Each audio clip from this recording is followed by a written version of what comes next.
10 natural ways to say I'm fine sound like a native speaker. A lot of learners always say, I'm fine, nothing wrong with it, it's correct. But if you say it all the time, your English starts to sound a little flat. Native speakers, they almost never repeat the same answer like that. 1. I'm doing well. This is polite, smooth, and very safe. You can use it at work, with strangers, anywhere. Example, how are you today? I'm doing well, thanks. And you? Simple, but already better than I'm fine. I'm good. Now this one, you'll hear everywhere. Friends, coworkers, even in stores. Example, you good? Yeah, I'm good. Short, relaxed, natural. 3. I'm all right. This one has a feeling to it. You're okay, but maybe a little tired, or just not great. Example, hey, you okay? Yeah, I'm all right. It sounds more honest. 4. Not bad. Very common. It means things are okay. Nothing special, but not bad either.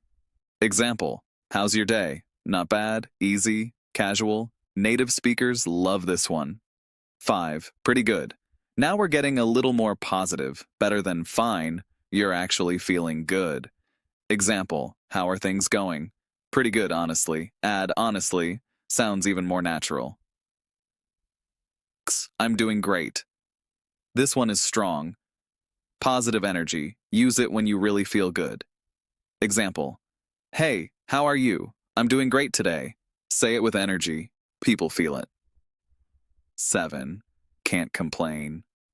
This one, I like. It means life is okay. No major problems. Example, how's everything? Can't complain. Very natural. You'll hear this a lot in real life. 8. I've been better. Now this one, a little deeper. You're not feeling great, but you don't want to explain everything. Example, hey, how are you? I've been better. It tells the truth without saying too much. 9. I'm hanging in there. This means life is a little tough, but you're managing. Example, how are you doing these days? I'm hanging in there. This one feels very human, very real. 10. All good. Short, modern, very common. Example, everything okay? Yeah, all good. You'll hear this a lot, especially from younger people. So next time someone asks you, how are you? You've got options now. Not bad, pretty good, I'm good, I'm hanging in there. Mix it up. Use the right one for the moment. That's how you start sounding natural. Take it slow, don't rush it. Even learning a few of these will change the way you speak.